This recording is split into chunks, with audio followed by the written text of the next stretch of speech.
আসসালামু আলাইকুম গাইস, আপনারা কেমন আছেন? আমি ভালো আছি। দোয়া করি আপনারা ভালো থাকেন। আপনারা আমার জন্য দোয়া করবেন। আজকে কয়েকদিন যাবত খুব বৃষ্টি হচ্ছে, অনেক বৃষ্টি, অনবরত বৃষ্টি পড়তেছে। তাই আজকে আমার ছেলে বউ বলছে যে খুদের ভাত খাবে, এই জন্য আমি এই খুদের ভাত বসাইছি।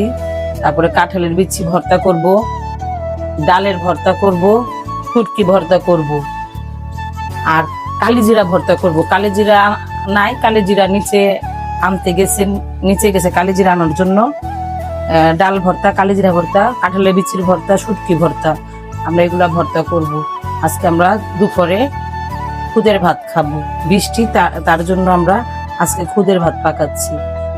গাইস, বৃষ্টির দিনে আপনারা খুদের ভাত, খিচুড়ি খেয়ে দেখবেন, খুব ভালো লাগবে। গরমে এগুলো ভালো লাগে না, এগুলো গরমে খেলে খুব তৃষ্ণা পায়, গলা শুকিয়ে যায়। আর বৃষ্টির দিনে খেলে খুব ভালো লাগে। আপনারা এইভাবে রান্না করে খেয়ে দেখবেন। এটার মধ্যে আমি মুগের দিয়েছি, মুসুরি ডাল দিয়েছি, চাল দিয়েছি, তেল, পেঁয়াজ দিয়েছি। আমি হলুদ মরিচ দেবো না, এটা আমি সাদা রান্না করব, কারণ আমরা সাদা খুদের ভাত পছন্দ করি। হলুদ গুলো আমরা এগুলো পছন্দ করি না, হলুদটা ভালো লাগে না। রাইস কাঁঠালের বিচি সিদ্ধ হয়ে গিয়েছে, এখন আমি নামিয়ে ফেলবো। নামিয়ে আমি এই শুটকি বসাবো। শুটকি সিদ্ধ করে তারপরে আমি হয়তো ব্লেন্ডার করব, না হলে পাটায় বাটবো। শুটকিটা সেদ্ধ বসাইছি আমি। শুটকির মধ্যে কাঁচামরিচ, রসুন, পেঁয়াজ, শুটকি দিয়েছি। ভালো করে শুটকিটা ধুয়ে নিয়েছি। এই মাথাটা আমি ভালো করে ধুয়ে নিয়েছি। এর মধ্যে লবণ দিয়ে দেব পরিমাণ মতো। গাইস, টুসি কিভাবে বসে আছে, আজকে দিন যাবত টুসি বেশি কিছু খায় না, একটু খায়, বেশি খাওয়া দাওয়া করে না।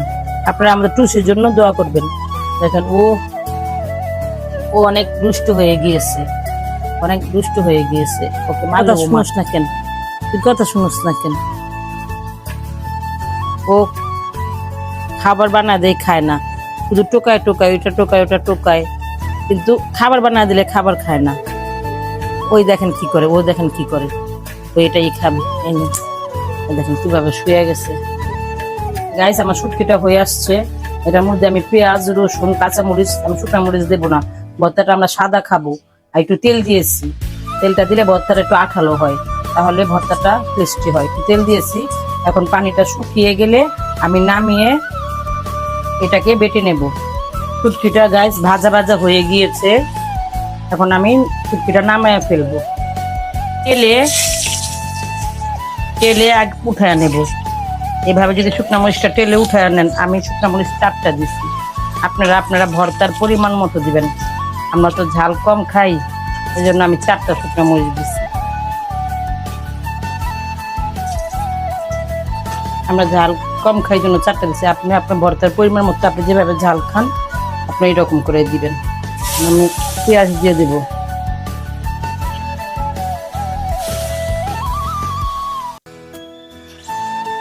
রসুন দিয়ে দেব।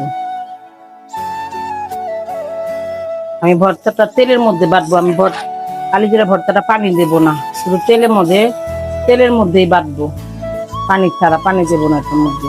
কালিজিরা ভালো করে জালের মধ্যে নিয়ে কষলে ধুয়ে নিয়েছি, কারণ কালিজিরার মধ্যে বালু থাকে। এখন আমি এটা ছেড়ে দেব। আর পেঁয়াজটা একটু ভাজা হয়েছে, অর্ধেক ভাজা হয়েছে, অর্ধেক না অর্ধেক একটু বেশি ভাজা হয়েছে। এখন আমি ছেড়ে দেব। ছেড়ে দেখেন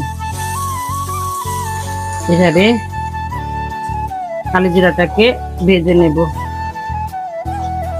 এভাবে বাছলে আমাদের ভর্তা তিতা হবে না।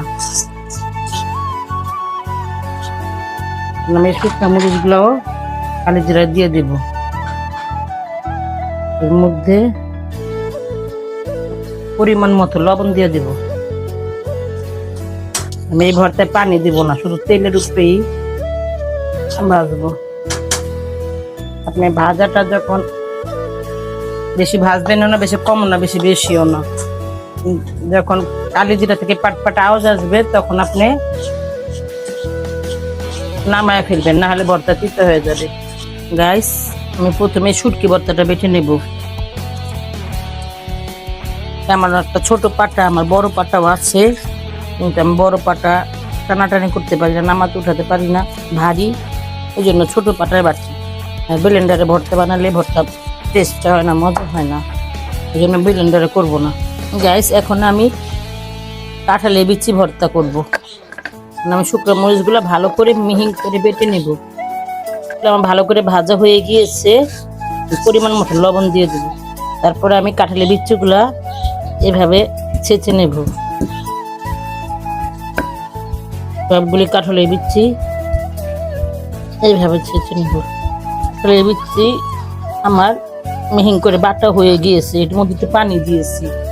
এখন আমি পেঁয়াজ টেলে নিয়েছি, একটা পেঁয়াজ একটু তেলের মধ্যে টেলে নিয়েছি।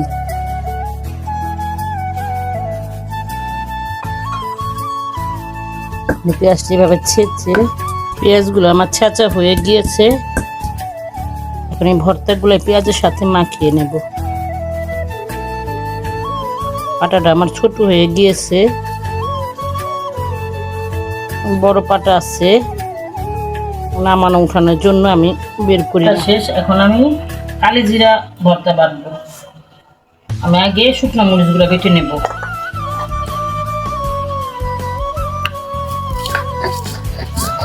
আমার শুকনো মরিচ বাটা হয়ে গিয়েছে, এখন আমি কালি জিরা দিয়ে দেব। জিরাকে ভালো করে মিহিন করে বেটে নেব। গাইস, আমার এই কালি জিরা ভর্তা বাটা হয়ে গিয়েছে। আমি এটার মধ্যে পানি দিই নেই, তেল দিয়ে তেলের উপরে ভর্তাটা বানিয়েছি। আপনারা এইভাবে কালিজিরা ভর্তা খেয়ে দেখবেন, বানিয়ে দেখবেন, তিতা লাগবে না। এভাবে কালিজিরা ভর্তা বানিয়ে খেলে আপনাদের একটু তিতা লাগবে না। আপনি এইভাবে বানিয়ে খায়া দেখেন যে কত মজা হয়। গাইস, 3 রকম ভর্তা হয়ে গিয়েছে, বেটে ভর্তা হয়ে গিয়েছে।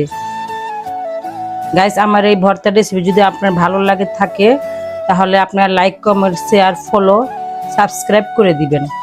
আসসালামু আলাইকুম, আল্লাহ হাফেজ।